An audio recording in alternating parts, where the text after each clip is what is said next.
Creating processes. I know it may not be the sexiest thing to talk about because in this day and age, everyone wants to talk about motivation and feel good and inspiration for their team.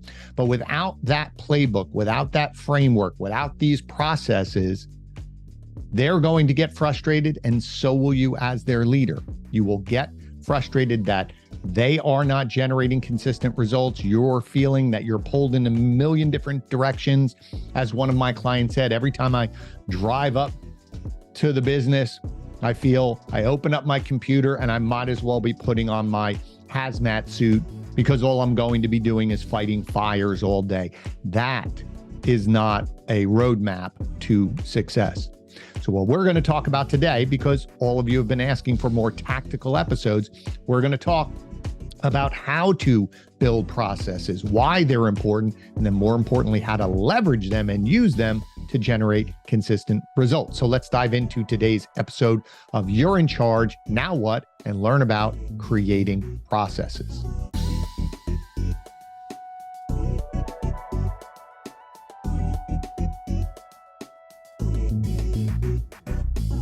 Okay, as I said, processes, creating processes, not the sexiest thing. Some people will think it's boring, but to me, I think it's the framework that allows your team to accelerate. So then when you want to motivate them, as you would say, and get them all excited about, ready to go out and have a phenomenal day, they know what they have to do day in, day out to achieve those goals. So many of you most likely either played sports or maybe you did art or music. There was always a structure. Your team had a playbook, and based on your position, you had duties that you had to execute for a specific play in order for the play to be successful. Same thing for music. You had to follow along the score so that the song was up to par or it was beautiful. And the more that you practiced, the more it allowed you to relax into playing the song versus worrying about all of the steps. But you need that process. So for businesses, when I'm called in to consult, if they have an underperforming team, my first question is, where are your processes? Where is your playbook? Does everyone know what their job is? And you'll hear various answers to this question. Well, they know what to do, or we used to have it written down, or I've told them what to do, or we go over it in training every day. But that's not the answer to the question. The answer to the question is, yes, I have it, here it is, or no, I don't.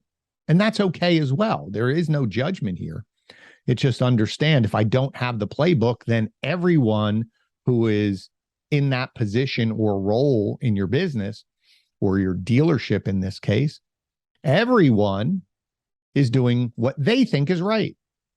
Most people, I would say almost everyone who is currently working with you or for you comes to work wanting to do a good job. I don't think there's people who are there to just kick up their feet and not care. They are doing the job the way they think they should. Now, maybe that aligns sometimes, but is it consistent? That's where the processes come in, knowing what I need to do. So I know you're looking to say, okay, Glenn, that makes sense. How do we do this? Okay. I'll walk you through a scenario that just happened with a client. It is an automotive dealership. The general manager was a little bit frustrated because the salespeople, he was constantly wondering, what are they doing? I see them out there. What are they working on? And so I took a moment for him and I asked him, do you have a process for their day? Meaning, how should their day be scheduled out? And he said, well, no, they know. They've been here for a while. They know. And that's not the answer to my question. Do you have it written out? And he said, well, no, not really. I said, okay, fine. Here's what I'll challenge you to do. What if you thought to yourself as an exercise, I'm the general manager. If I only had to do the salesperson's role, what would I do when I got here, first hour, second hour, throughout the day, in order for me to be successful? Start there. Write that out. Then you could bring in a few people and put it up onto the whiteboard, and we could brainstorm about it and say, what do you think? This is my perspective. And maybe someone else has a better idea to say, well, here's what I do to be successful. But you're cobbling it together and you're giving them a framework. Now, notice in this situation, I'm not saying step by step by step, but you might say the first hour, here are things that you need to accomplish. Here are things that you should accomplish before lunch. Here's things that you should accomplish in the afternoon, or before you leave, you need to accomplish this. And what you've done is you're starting to frame out a process. Now, in each of those steps, you may have to create another sub process, because you might say, well, I need you to log into this tool. Do they know how to log into this tool? And it's not just for them. This is where this idea of building processes, it's not just for the current team, but it's for the person that you're going to hire down the road. Just think of how easy it would be to be able to bring someone aboard and say, here's your playbook. Here's how you log into this system. Here's how you greet our customers. Here's how you structure your day. Do you see how that person now has a framework that it's easy for them to be trained and coached onto this same playbook, versus they have to come in and try and figure out what they should be doing. And more importantly, they're looking over their shoulder, hoping they're not getting yelled at. So I have had people say to me, well, Glenn, that means there's tons of processes. And I'll say, yes, there could be. But also, you didn't have this playbook for a while, or in the form that you would hope it's going to turn into. So what's the matter? What does it matter if it's 6 months from now, or even a year from now, that you methodically are documenting all of these processes? The key is going to be that everyone is part of this. They're going to see these processes. They're going to know that's the way we do our job. You'll be able to coach them to get them back on track. Everyone's working in a very similar manner. Then if you need to update something, you just replace the page, or you update the policy, update the process, and then you let everyone know, hey, we had to make this adjustment. Please look at this. So there's a few steps in doing this. The first thing that you need to do is identify what you're writing the process about. And sometimes that could be for an individual, meaning that role in your business.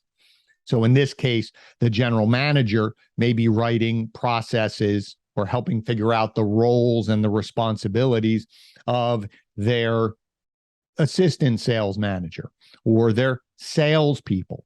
So now understand what I'm doing. We're creating processes, operating procedures. They'll call them SOPs, standard operating procedures, for the role, not for a person. This is key. It's not for me. It is for the role that I am fulfilling. So we want to make sure that we have this role. So in this case, salesperson, what's their responsibility? What are the skills that they need to have? And we start mapping this out. And then we say, well, this is their responsibilities on a given day.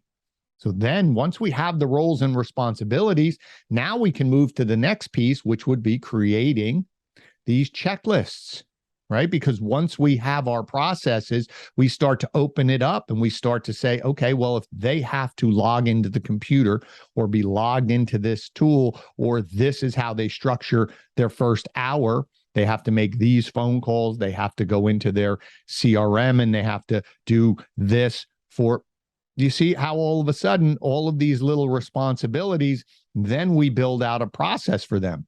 How do they do it? It is tedious at times, but remember, it's allowing you to build this playbook so that you can make sure everyone is doing it the same way. You, as their coach, were coaching to one thing, versus if I have 10 salespeople, I'm trying to remember what 10 people are doing. That's exhausting for me, versus I'm getting everyone aligned to here's the responsibilities. Now, their personality may approach things differently, but the techniques, what they need to do, that shouldn't change. So it's a little bit different. So as we're building out these processes of step by step, here's how you log in, here's the script that we do, here's how we greet our customers, here's how we the list goes on and on and on. And you're building out these step-by-step processes, which then allows you to create your checklists. So a salesperson has a little cheat sheet. They know first thing in the morning, I have to do these 3 things. So that's my checklist in the morning. Then I have to accomplish this before lunch, this before I leave. And I have a checklist where I, as the salesperson, can just check it off and remind myself, I just have to make sure I do all of this before I leave. Now, if I have any questions about how to do it, I can go to my playbook and open my playbook, and there's the process of how to do this. So you see how this is all intertwined. We're starting with the role. We're building out all of their responsibilities and or skills. We're building out processes, the actual step-by-step execution or actions that they have to take to complete that task. And then we're creating a short cheat sheet or a checklist. So they remember, I have to do this, I have to do this, I have to do this. Now, notice that checklist also, what's great about this, it could turn into an audit form or an evaluation. Because now as their coach or their leader, I can just take my audit form, which is very similar to their checklist, and go watch what they're doing and evaluate. Did they do this? Did they do this? Did they do this?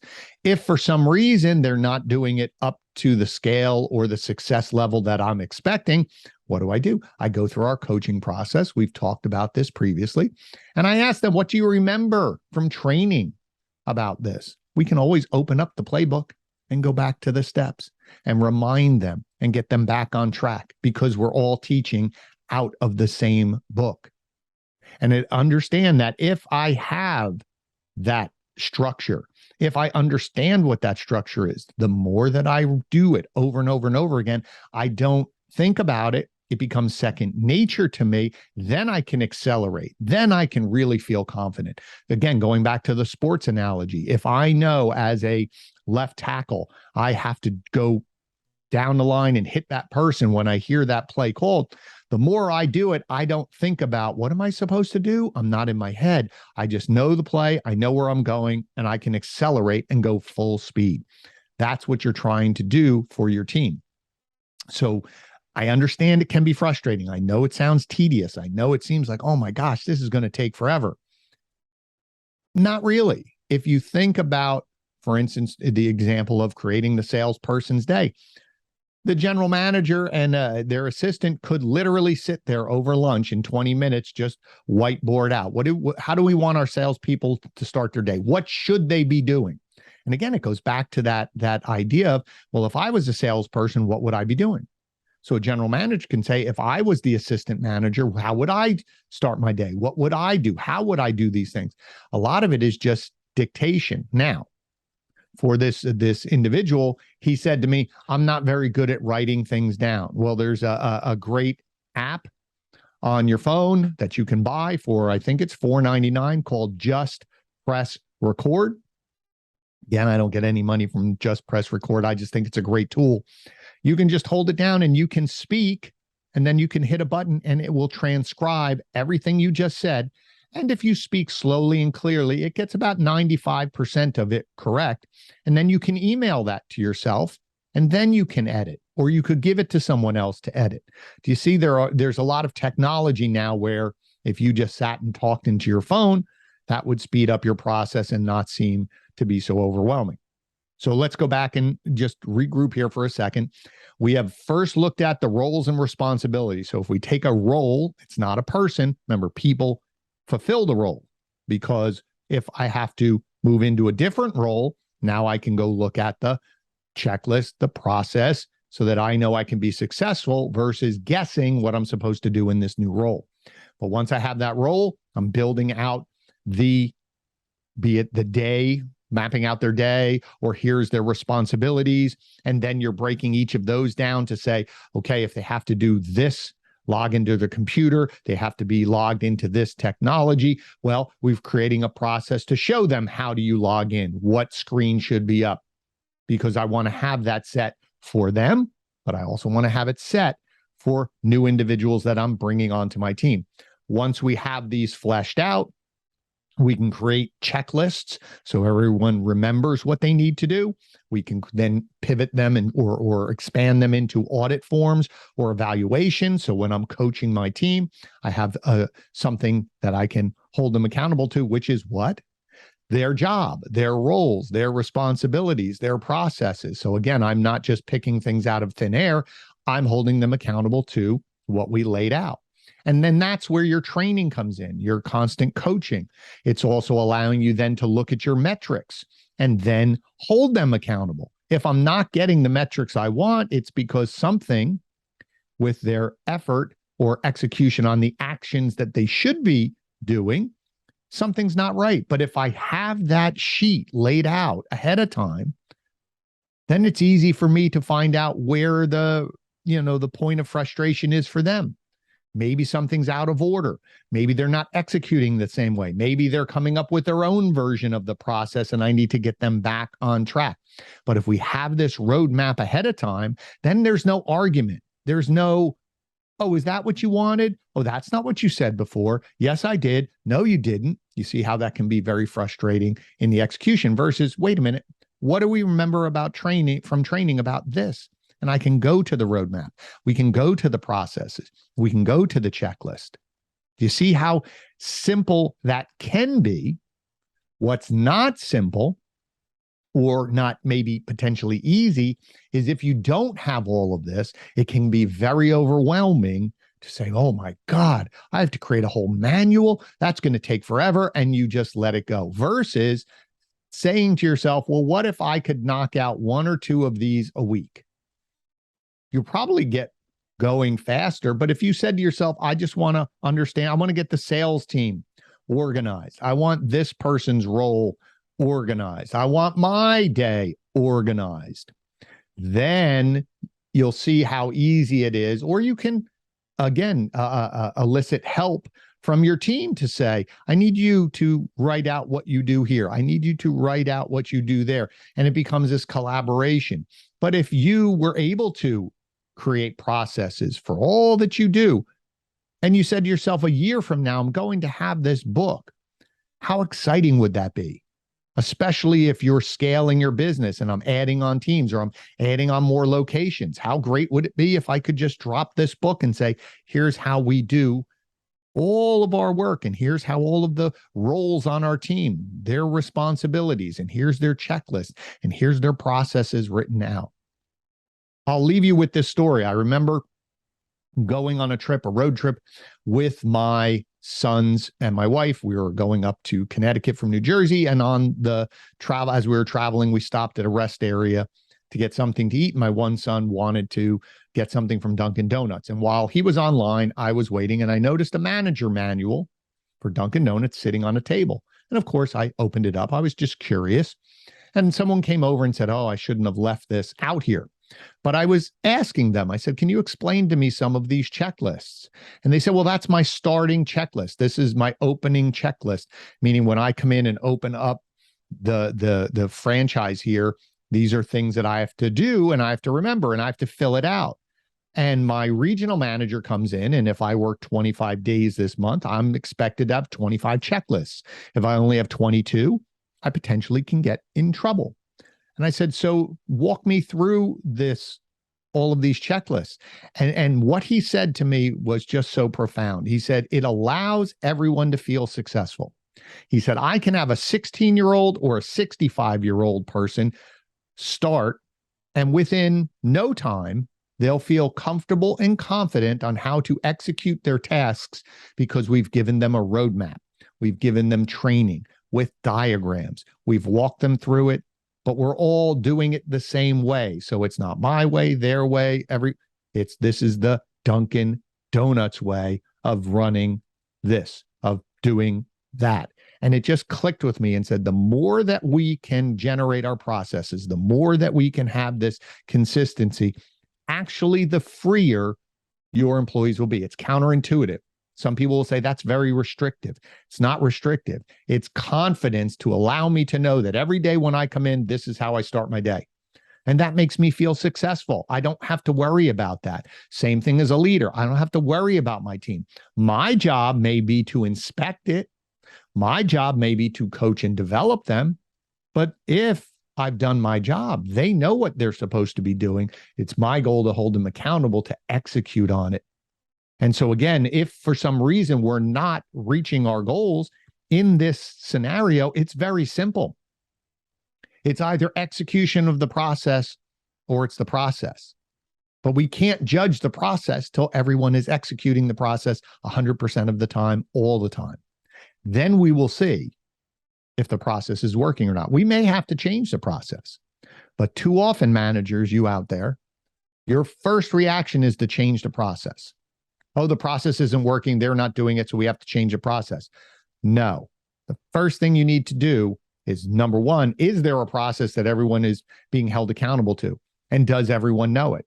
And if you say yes, well, then it's an accountability issue first before we change the process. So again, summarizing one last time, focus on the roles and the responsibility, not people.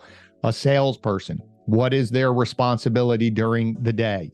What are some of their weekly tasks, monthly tasks? What are the skills that they need to have?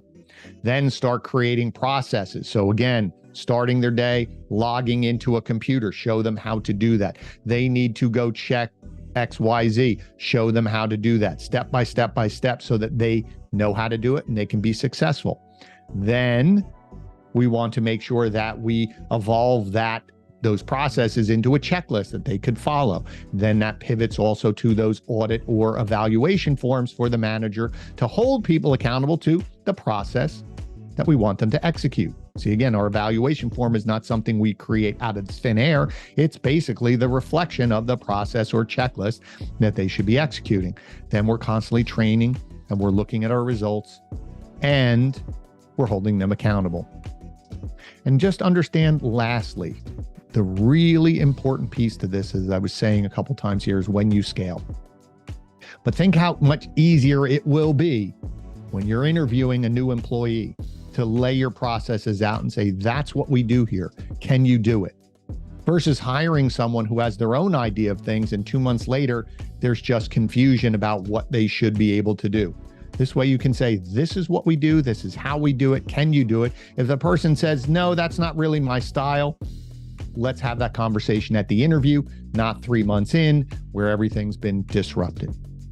So I hope you found that valuable. We're going to be doing some more of these tactical episodes. So please, in the comments, let me know what tips and strategies you'd like to discuss. We're going to continue on next week with some more interviews. I'm really excited about this next group of people that we're talking about. So please make sure that if you found value, please share this out with someone in your network. I'm sure that this topic could help them.